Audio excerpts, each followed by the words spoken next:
I want to show you the speed of using the Bishop Sewing Systems Handcrank on the 99.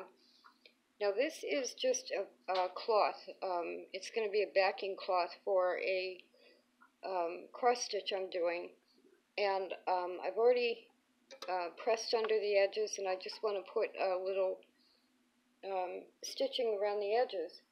And this, if you set your machine up like mine, this is how you'll be working. And you have to remember that the Bishop Handcrank only does one stitch per turn. And depending on the position of your machine, your chair, your table, that will determine how difficult or tiring it can be. Now I'm standing right now, but I was sitting a minute ago, but I happen to have a lower chair, and reaching up a little bit to hand crank it is a little more difficult than being more level with the machine. But that's the speed.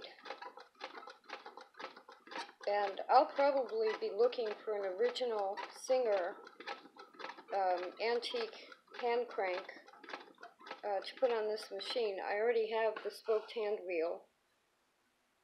At some point I'll probably put an original hand crank on this. But do you see how you're constantly moving or adjusting the fabric because it's difficult to guide it with one hand?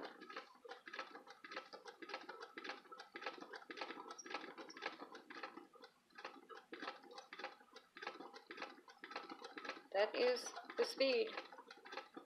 That's as fast as you go. Of course, you can go faster if you want to, but it's not easy to do it that way. So this is kind of a drawback to the Bishop hand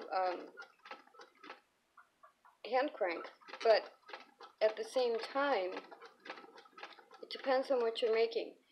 If I would probably end up hand quilting, because trying to shift a huge quilt using this method would be difficult. And that's why I'm making the video. I just want people to see what they're in for, which is why,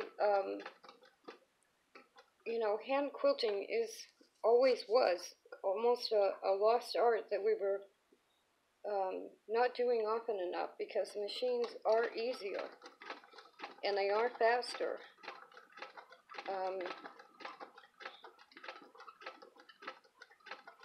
But as far as choosing between the two of them, if I'm going to go this speed to quilt a whole quilt, I might as well do it by hand. So there is the Singer 99 sewing with the Bishop Sewing Systems Handcrank.